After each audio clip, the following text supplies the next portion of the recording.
Kia ora koutou ko, Victoria McLennan toka wingoa, but please call me Vic, and welcome to this Fireside Chat brought to you by IT professionals Te Pō Hangarau Naio. We are the independent peak body who cares about people who work in the digital technology space, their skills and talent. And today I'm joined by the fabulous Kendra Ross, and we're going to talk about all things cybersecurity related. So kia ora, Kendra. Kia ora. Thank you for having me on, and apologies if you can hear my dog in the background. I know you said a quiet space, but it's just not possible. Background noise, always something that happens. So to kick us off, Kendra, why don't you tell us a little bit about yourself and your potted history? Oh, potted is such a good description. University dropout, dyslexic, neurodiverse person. Fell into tech, and how lucky was I that I did. Went through a few vendors in disty world, and then actually fell into creating my own business with a friend, Jackie Hatchwell, and we were commodity distributors.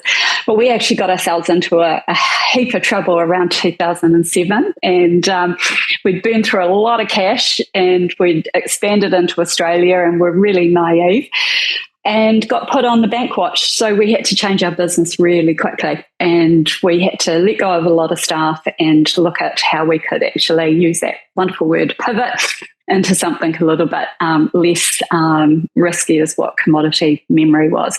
And we fell across InfoSec. It was called InfoSec back in those days, and we saw a gap. We created a business around cybersecurity, and I'm a curious person. I need to learn, and I need to learn through people and meetups. So tried to find one for myself, couldn't. So I went and created one called First Tuesday, and then subsequently, and that's for senior security professionals, subsequently formed Project Wednesday, which is about people new to cybersecurity or thinking about it as a career. Sold our businesses 2019 and jumped out, and I was burnt out, to be honest, and had a real good couple of years break. Come back in as an investor in a cybersecurity startup called Onwardly, along with the co-founders of PushPay and JD out of Raygun, which a lot of you would know him, and gone onto the board of Infometrics, and I'm doing all sorts of odds and ends. It's very potted at the moment. Like I even emceed the National Cybersecurity Summit with Hillary last week for 2 days. Yeah, so lots of different things. The two and dog owner, and married for 20-something years. Yeah, that's me.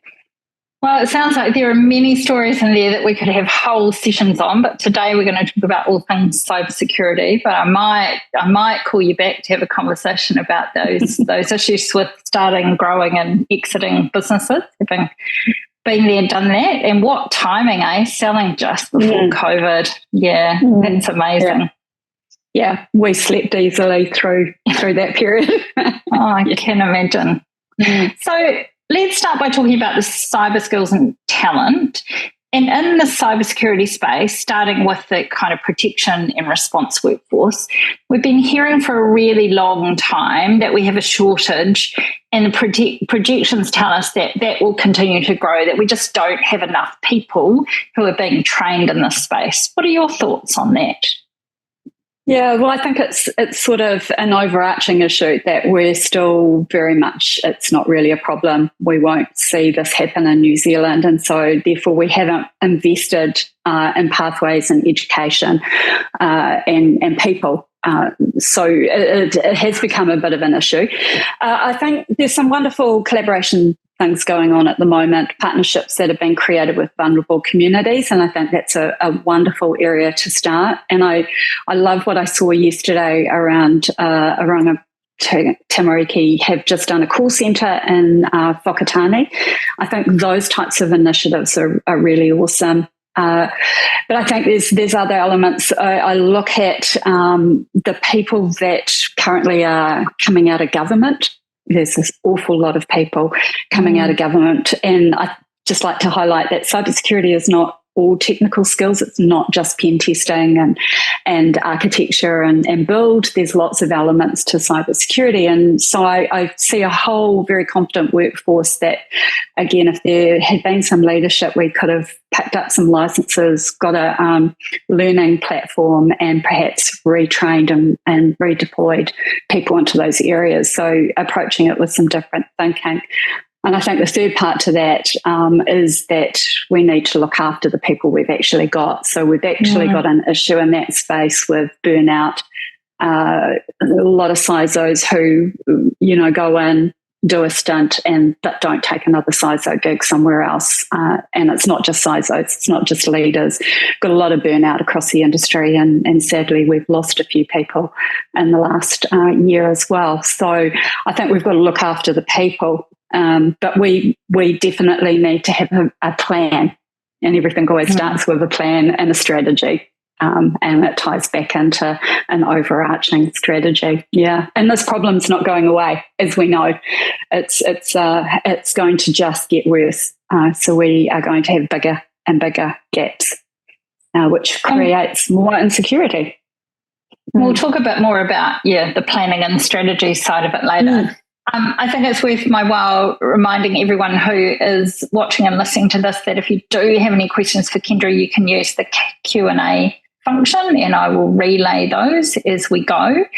But carrying on with my fairly long agenda of questions I want to ask you anyway.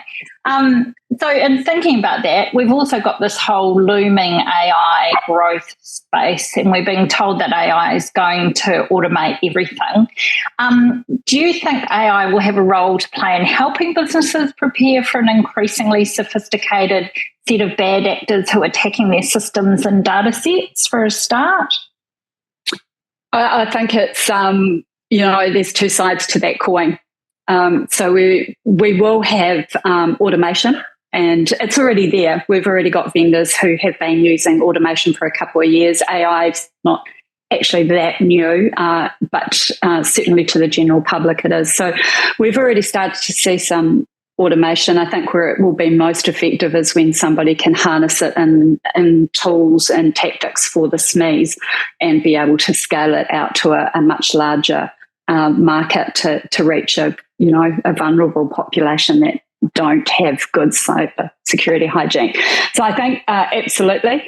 But on the flip side to that, what it just does is also increase your attack surface. So we now have more areas of vulnerability, more areas to exploit, more credentials that are popping up. And we know that the bad actors are actually taking the large language models of other vendors and sucking the data out and training their own AIs, which they'll then use for weaponized attacks. And when you look at the Underground Forum, that at the moment, the top 5 questions on there are, how can I write better phishing emails? How do I find AI tools to weaponize? So they're actually the top 5 questions at the moment bubbling away in the Underground Forum are all about how can I weaponize AI. So it's really concerning. So we're going to end into this war of good versus bad, and it's just a race to who can actually build it faster and scale it faster at the end of the day. Yeah, but I'll put a caveat: AI is not my area of specialty. Yeah, but totally understand what you're saying, and that's petrifying, the how can we weaponize AI kind of approach, but I guess that is the natural next steps. But for right here and right now, cybercrime is a really growing area of concern for everyone, with everything from romance scams through to phishing scams and other things that everyone can be touched by, right? And I guess my question to you is, are we as a nation doing enough to prepare everyone for the environment that we're in here and now, let alone thinking about those bad actors that are wanting to weaponize AI? But what about for the here and now, thinking about our kids and our parents and retirees and even our colleagues who don't work in digital tech? Are we doing enough to prepare them? Well, the really short answer is no, we're not. This isn't an overnight issue. It's something that has been bubbling away for a really long time. CERT was announced. I went on the establishment board of CERT in 2016. So that was designed for cybersecurity incidents. So not scams, but cybersecurity incidents. So that was 2016.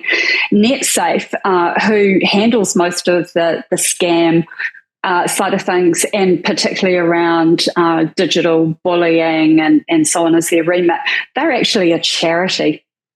So they're a not-for-profit that gets funding from government to solve this problem. So when you look at a lot of the awareness initiatives that run through New Zealand, a lot of them are actually government initiated. So smoking comes out of health, and wear your seatbelt comes out of, those ones. We're not doing anything. Nothing's being pulled as a thread out of government around this as a conversation for awareness. The campaigns we're seeing around scams at the moment are being driven by the banks. And the banks need to do that because they're actually paying out, millions and millions of dollars at the moment to customers, or they're not.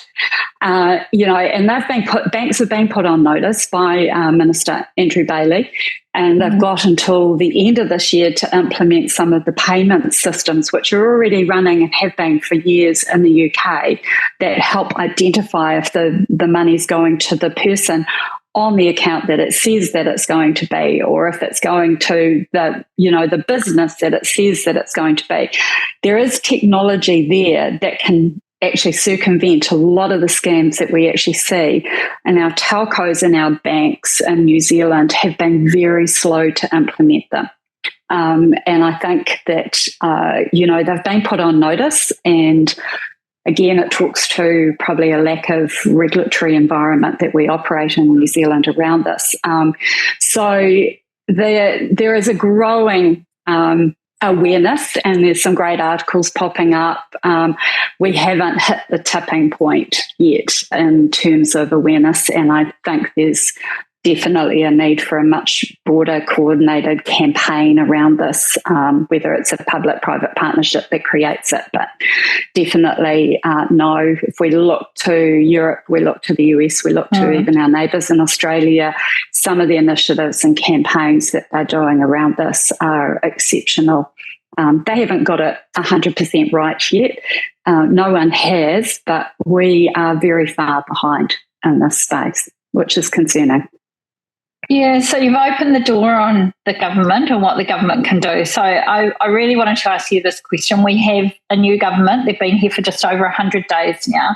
If you could have time with the Prime Minister right now, what would you say to him about cybersecurity in Aotearoa, New Zealand? Yeah, so thinking about that, I would be saying that this is, we actually heard it at the summit last week, and I've actually heard it over the last few months internationally in conversations. Cybersecurity has now become a national security issue.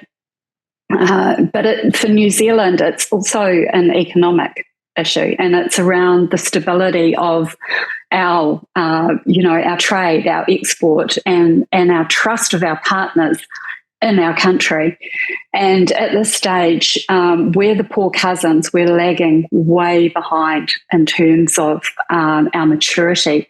And so our international trade partners, our investment partners that look to New Zealand, anyone who's doing M&A activity and so on, looking to New Zealand, will be concerned about the resilience of our country. And it's not just resilience of critical infrastructure, but the resilience of our trade, our economy. We're a country of 600,000 SMEs, so there's some real concerns there, and I would urge them to start with a strategy. We haven't touched that space for 10 years, 11 years now, in terms of 10 years, I think it is, since we actually developed a strategy.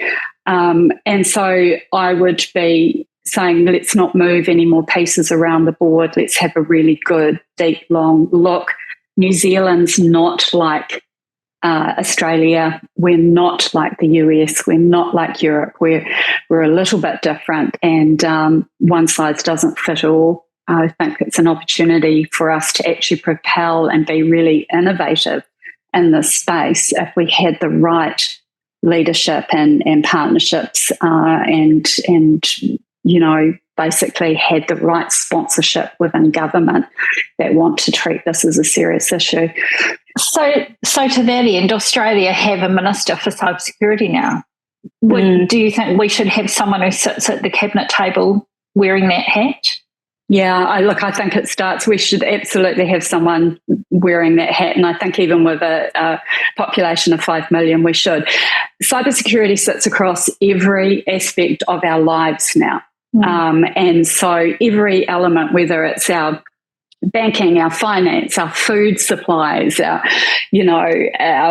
education, our IP that we have across organisations, our military, it sits across every element and has a massive impact. And so I would absolutely say it comes back to leadership and having that one central point. We have ministers for all sorts of different things. We're creating a new regulatory minister and ministry. Why would we not? And so CERT actually, as we got disbanded, so we were there as an establishment board for 3.5 years. As we were disbanded, our recommendation was to create a Crown entity and have a minister that was responsible for it. And we would bolt together all the moving parts of government that were touching cybersecurity, because it is a patchwork quilt of lots of different services, and bring everyone together. And I think, as part of your group and the working group that you did in your report, talk to that single front door. Well, we said a single front door would be absolutely necessity. But we just had it sitting in a different place where government ultimately put it. Believe me, we said everything that the CERT ever said, we totally agreed with. Don't you worry. It was definitely a very neutral, mutually agreed on everything you'd done. So since we're talking about CERT, and let's talk about that single front door, the government took that report that the CSAC did and cherry-picked this tiny little piece out of the hundreds of recommendations, which involved moving where the CERT was. That's obviously just one step. What else should our government be doing in terms of cyber response? Yeah, so that was one misstep, in my opinion. So I'll just address that one. I think everyone knows. And look, I actually had, I wrote an open letter, and I had the wonderful invitation to sit down with Minister Little and discuss my open letter at the time. And the conversation was unproductive, because the suggestion was that if I felt so passionately about a CERT, perhaps I should go and start another CERT, which sort of diminishes the single front door conversation. Kidding.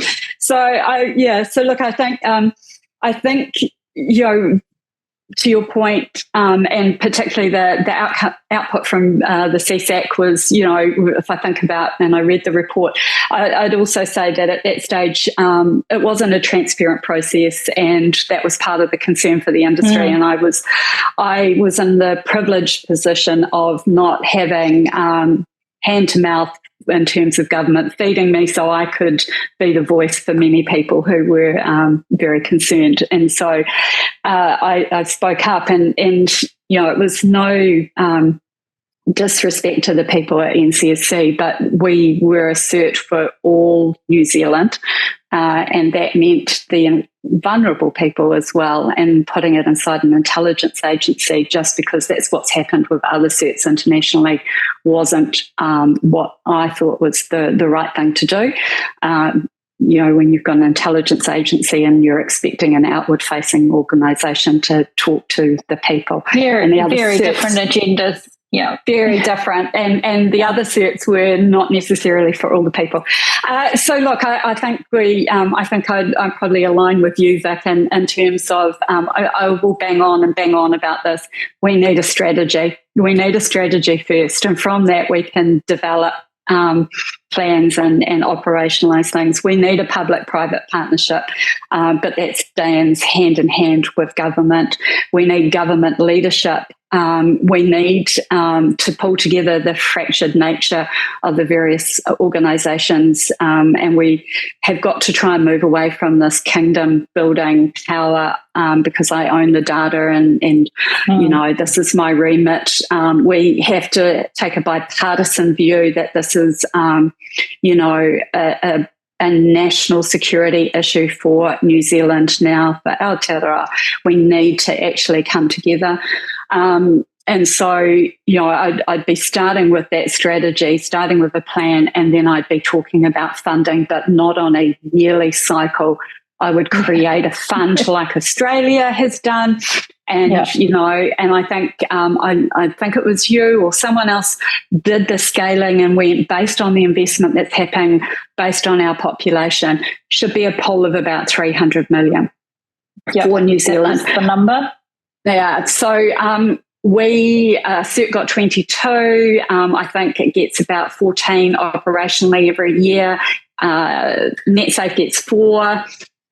There's various other little amounts that go into, you know, various other organisations across government. No one knows how much GCSB gets, but, you know, if we were to pick a figure, let's just say, you know, all up collectively, there might be 50 to 70, but really how much of that is publicly facing, doing the work that we need to be done. The other thing I'd say is NCPO, and again, I'm in the privileged position that I can say this, there has been no output out of that organisation for a very, very long time. So one of your recommendations was to create a New Zealand-centric framework, take the NIST, and NIST have just done 2.0 and try and create something for all New Zealand with a Māori lens around it and so on. And I'll put a caveat there. I was part of a consortium. I pulled a consortium together and we came second on it. That was about nearly 18, 20 months ago. There's been no output. Nothing. It was supposed to be delivered July last year. Absolutely nothing has come out of there. And they're supposed to be doing the people planning. Again, nothing's coming out of there. There's no consequences in New Zealand. We don't have any consequences, so I'd be asking the government. I know the Privacy Act, they're going to be looking at that. We don't, you know, really it's just a pimple on the arse when you look at that. It doesn't hurt organisations. So if there is a breach or a compliance issue, then they're just happy to pay it. So I think we need to have really some rigour around the reporting. I think we need to actually have some guidance. Should you be paying ransomware? Shouldn't you be paying ransomware? Should we be making it illegal? 70% of the people that pay ransomware are then re-ransomed. So I know which side of it. So I think there's a lot of work to do because we are so far behind. It's a massive piece of work, but I think the big thing is that we should start. We really need to start. Thank you for sharing that in such a candid way as well. There's a couple of questions from the audience that tie in nicely to what you've just said. One of them is about procurement. Government had this massive lever with procurement. The person is actually asking you, are government required to take cybersecurity into consideration when choosing vendors? And we both know the answer to that is no. But is that a lever they should be utilising in this regard? Yeah, absolutely. There should be due diligence. I mean, I've lived in this world for a long time now, and I'm sure many of you here have been in situations where you've seen products or solutions ingested into government, and they have critical vulnerabilities, or they're just not fit for purpose. And so, absolutely, I believe at the procurement level, it should incorporate a form of due diligence. And, I think that would be a nice, easy way to start. I also think that procurement has a little bit too much power sometimes around these things too. So I think, again, if we had some wonderful public-private partnership, maybe there could be an education piece around this as well. Hopefully that answered that. Yeah, it's a great way of looking at it. The next question from someone called Christian is, do the CERT New Zealand have any plans / capability to scan New Zealand critical infrastructure businesses for vulnerabilities like other countries have been doing? Yeah, Christian, great question. So let me just say that CERT's remit was never to be on the tools.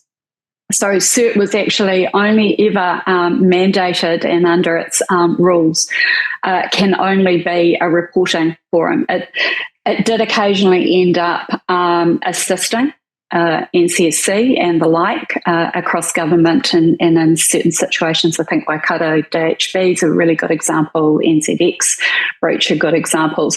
But it is in its current form not mandated to do that sort of thing. It did create a anti-phishing tool, which can be consumed, and MSPs can actually consume that along with the malware free. I think that it is a great idea, and I think that there are tools that we could be taking initiative and copying or being shared with from other countries and incorporating them into our wonderful new single front door organisation, whatever that might look like in the future. Yeah. That's great. You've got some fans here. Someone called Alistair Ross says Kendra is awesome. And someone called Kitty saying, oh my God, this is horrific, I think. And Kitty also commented earlier about moving back from the EU. The banking sector here is really painful by comparison, which you'd already mentioned. Now, another question from Nikhil, who's one of our viewers. Do you think cybercrime is a threat more focused towards large organisations, or does it extend to small businesses as well? Yeah, great question too. So the world we're living in at the moment, and if we look at it from a geopolitical point of view, and I might just quickly frame that first before I answer it, if that's okay. So, it's very heightened at the moment. You've got Russia sitting there trying to cause as much chaos and disinformation as it possibly can, and lots of bots. But it also is sanctioned, so it has to fuel the fire of war with its coffers. So they're very much behind a lot of the ransomware. Then you have China. And China's responsible for 41% of the global attacks that are actually known. And China's very much about espionage and stealing IP. They're not so much about crime. Organised crime, sits there as you would have heard it. They make more money off this than they do off drugs, and they're a much easier staff to manage, and there's lots of unemployed IT, very talented people. Unfortunately, we also know that there's a big slavery market working as well into countries with these organised crime areas. But we also have nation states like Iran and like North Korea and like Syria and Russia who need to work around sanctions and make money. When they look for targets, the enterprises are actually really quite solid in terms of their cybersecurity. Most of them, not all of them, but a lot of them are. So they make a really hard target, where small business is not as mature, certainly not in this country. So small business makes a really easy target. So we see a lot, and unfortunately, there's a stigma attached to it. So the reporting is completely underreported. But we know anecdotally, and we know through organisations going out of business or services being offline. So whether it's a business email compromise, whether it's ransomware or whatever, we no one is untouched by this at all. And because of our lack of maturity in this country, we are a very low-hanging fruit for these organisations. Mm. Oh. No, it's me. I was on mute. I was doing the good thing and muting while you were talking. Maturity-wise, Arvin's made a comment about our maturity and about the Big Four taking a big piece of the big end of town kind of response, and just saying, should we be trusting the same people who created some of these problems in the first place to be solving them? Which I guess kind of leads to a question around our landscape here. And you've had businesses who are in this space. While we're in such an immature market, how hard is it going to be for us to get ahead of it and to create the businesses that we need that can help small businesses? Because we often see, to some of the media, the way they report some of this stuff, it's like they've just discovered sliced bread. They're just so naive. So what do you think it's going to take for us to kind of have the Big Four for the top end of town, but then also have the size and scale of businesses we need for the many SMEs in New Zealand to help support them? I might answer this a little differently. Go for it. I'll come back to that. I think you opened up an interesting question. Was it Ivan? Did you say Ivan? Arvin, yeah. Look, I think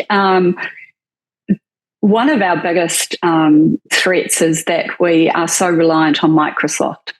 I apologise now to Microsoft lovers out there, and if they're a sponsor, Vic, I'm sorry.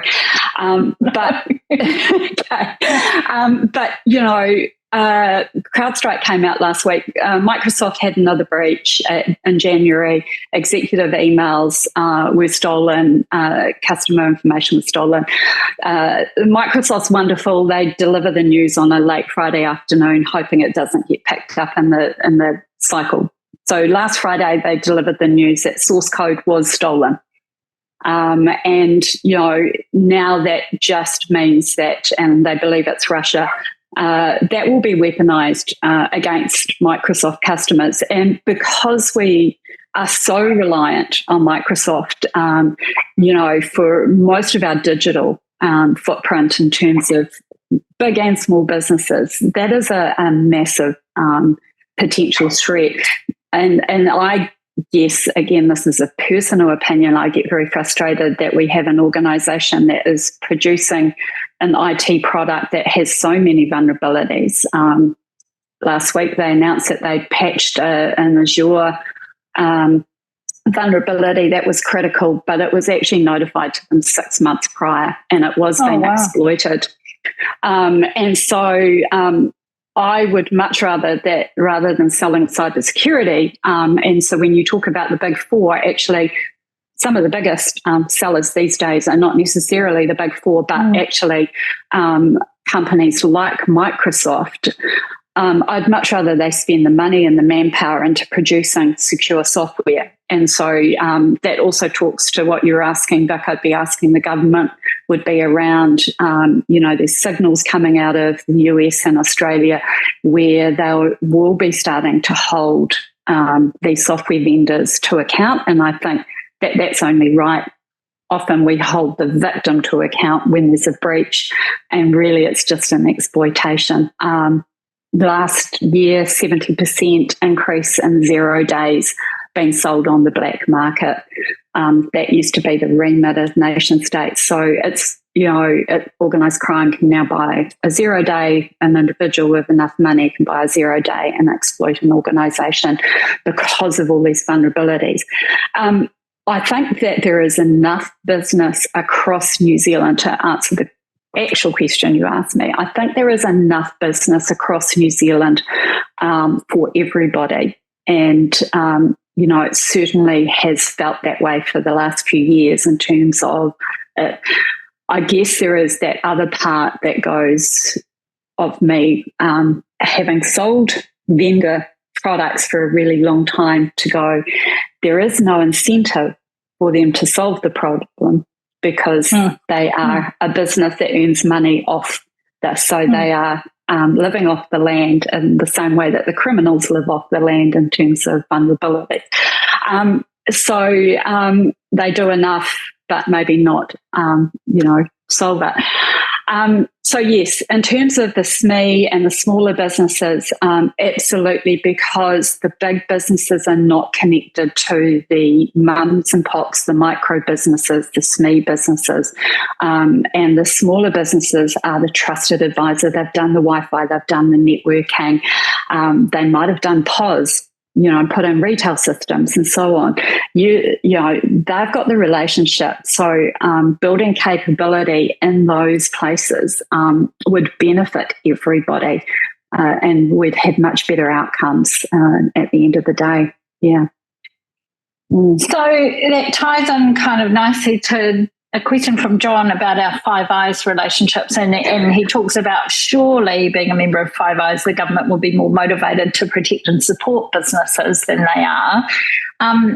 He's basically, to paraphrase, he's asking why we, New Zealand, can't just do what our Five Eyes partners are doing. And you've already touched on the monetary side of it, that our government's not committing enough financial resources and therefore human resources, but you're starting to touch on the willingness side of it, and is our government prepared to hold this up as being a national security issue and to start to hold some of those companies to account who are enabling these breaches? Do you think it's just that they're too scared to go there?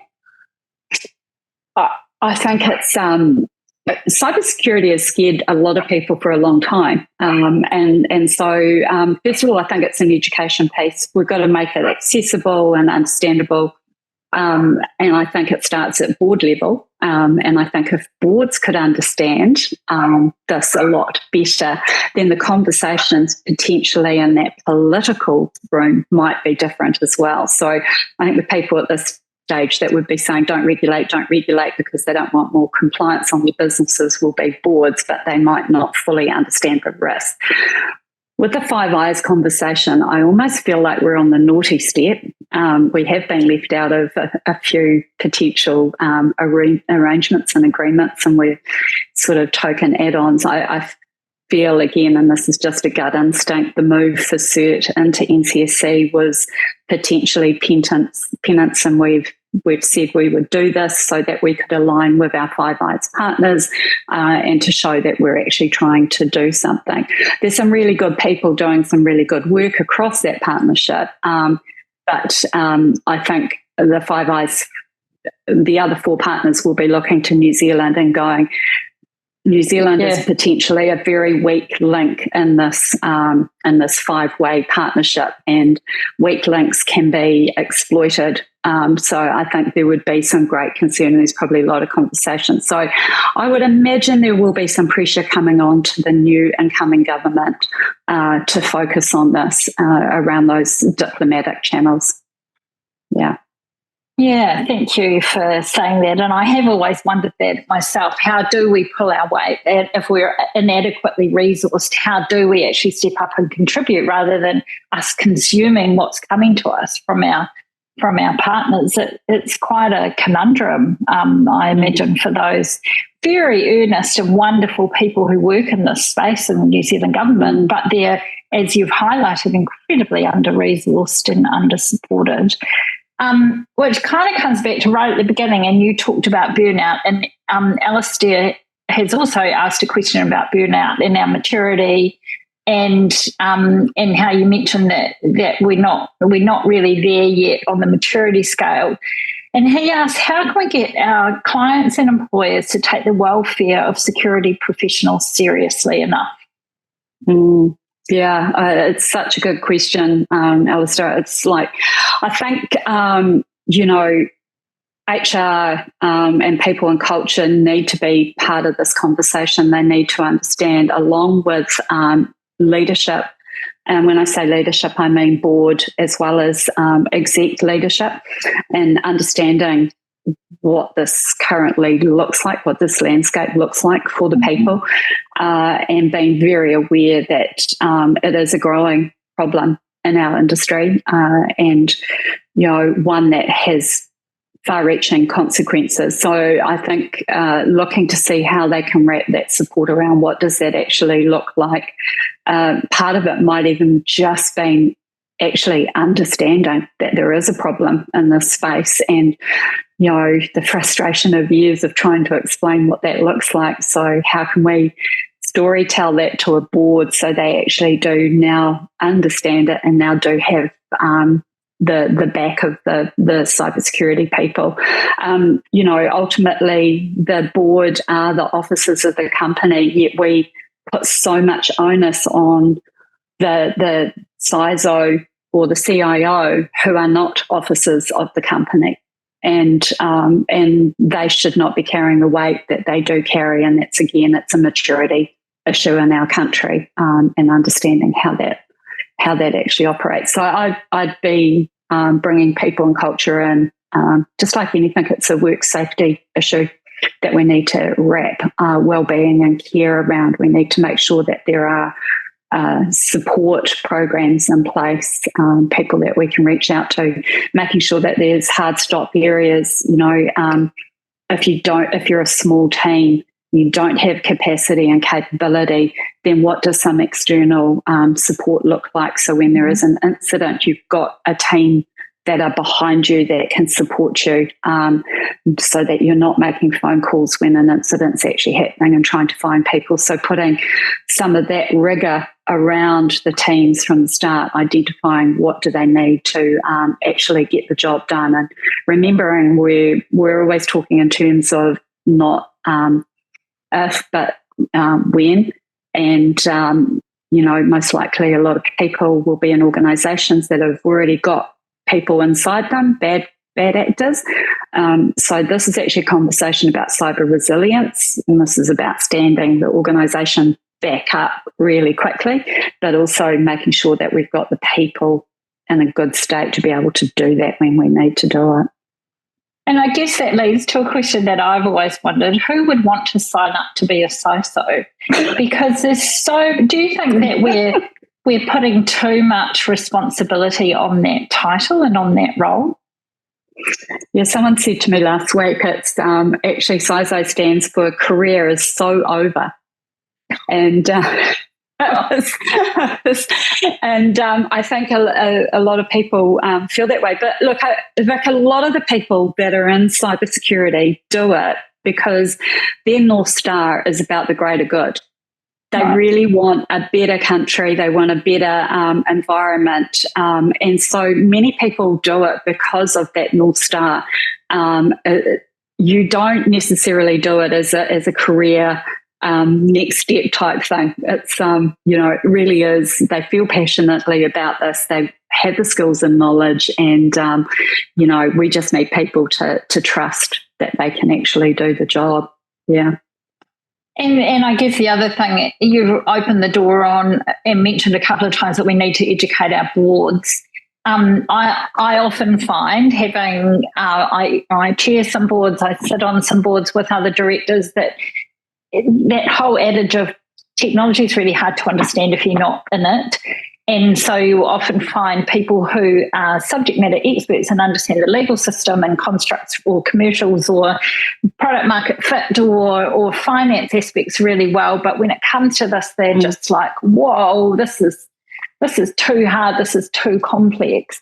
How do you think, and this wasn't a question we pre-prepared, so I'm probably asking you a bit much, but how do you think we actually shift the dial, so to speak, on this? How do we really get in there and re-educate everyone who takes a directorship to understand the implications and the importance of, and learn about this, what they think is mumbo jumbo kind of technology stuff that's too hard?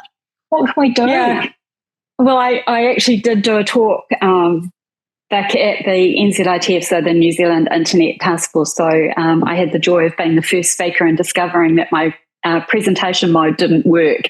And everyone after me got to have the benefit of that. And my talk was actually about Don't Tell Me the Odds, and it was around boards know how to govern. So we're 70% of the way there. So as cybersecurity professionals or as tech people, we have to close that 30% gap, and we have to make it our language accessible, and we have to align it to the board and how they operate and what their business risks are and what their appetite is. And look, Alistair was at the summit, and there may be others that were at the summit, and the closing speaker on the day summed it up so well. He was the CISO Ricardo Lafos from Heinz Kraft, so the food people. He reports to his board 4 times a year. He has Warren Buffett on his board.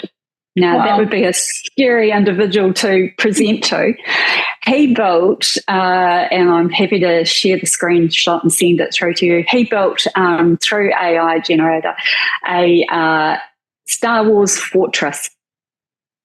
And he put, the protect, defend, respond, all of the key programs of work that he wanted to work on, and he lined them up to different characters on the Star Wars fortress.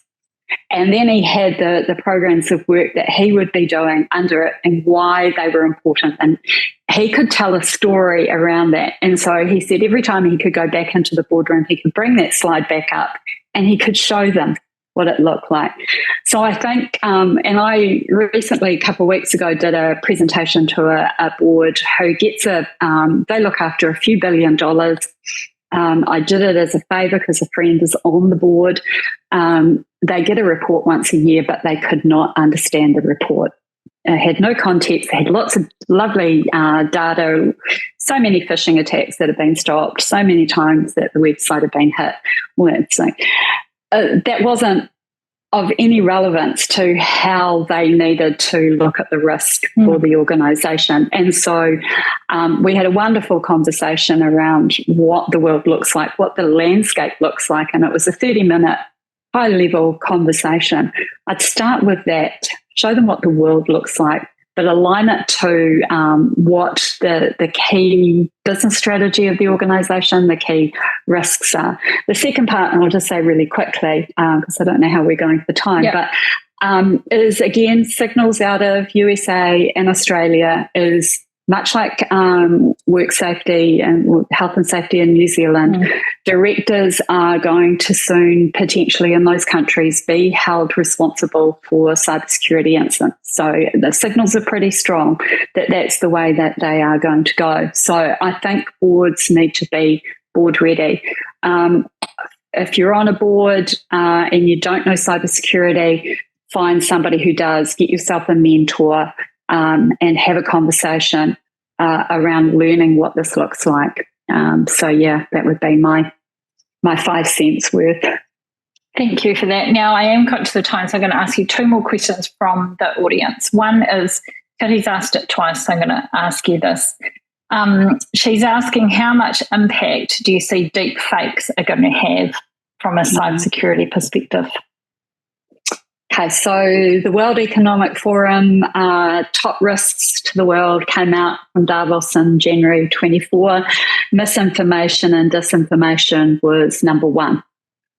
And cybersecurity was number 4. And in between that was climate change and division in society. Wow. So I think many people have probably seen the situation that happened in Hong Kong. So a poor gentleman jumped on a video call with what he thought was his colleagues, who instructed him to transfer $25 million. He did it because he believed it was them. It was all done through deepfake. So I think we are very concerned around deepfake, and we really need to think about how we are going to use identity to be able to identify even the people that we are having a conversation like this with, which is incredibly concerning. So in terms of disinformation, but in terms of cybersecurity, deepfakes are a real concern. Don't worry, everyone will know it's not a deep fake for me. I'm waving my hands and moving around. It'd be hard to fake that on a screen, but It's petrifying, isn't it? It's absolutely petrifying. And now a final question, which I think is the perfect final question from Patricio, who has asked, as a student new to cybersecurity, I've heard that the job market in this field is saturated. So I'm considering the possibility of relocating abroad. What are your thoughts on that? Oh, I don't think it's saturated. I think it's just finding the ways in, into organisations and connecting with the right people. Feel free to link me in. If you've got a LinkedIn profile, I'm happy to help. If you're Wellington based, I'd say join Project Wednesday. The wonderful thing, and I apologise for my dog, the wonderful thing is that Project Wednesday is hosted, we set it up to be hosted by cybersecurity companies and organisations. So we've had governments, so we've had GCSB, we've had police, we have the banking community, we have Trade Me, Xero as partners. They host it and you get to meet their cybersecurity staff and have conversations and build connections with them. So it's almost like a wonderful speed dating. You get past all the gatekeepers, and I think that's part of the problem is the gatekeepers that we have. So HR don't quite know how to write an ad. HR don't quite know how to recruit in this space.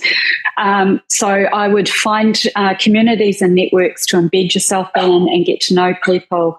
I'd start to be visible on LinkedIn. I'd start to comment on people's posts so that they get to see that you've got a voice and you've got something to say in this space as well. And as I say, link me in. We would hate to lose you overseas, really would. And so I'd like to see if I can help find a pathway into an organisation here for you. That's brilliant. And with, the economic times as they are, government are shedding people from agencies. We know that some of the banks are already starting to contract. It's going to be really interesting to see what the job market's like. And as you say, I'd hate to lose anyone in this space overseas when we just have some talent, a critical mass of talent starting to build up. We don't really want to start losing it, do we? No, we can't afford to lose this talent. Yeah. Hey, this has been amazing, and thank you for being so incredibly open and candid, and your great insights and experience and advice, and very tactful about the CSAC. I appreciate that, and really, really enjoyed it, Kendra. Thank you so much for your time. I think everyone who's watched will have got something out of this. So I'll let you go and say goodbye to everyone else. Thank you for watching us, and have a lovely evening.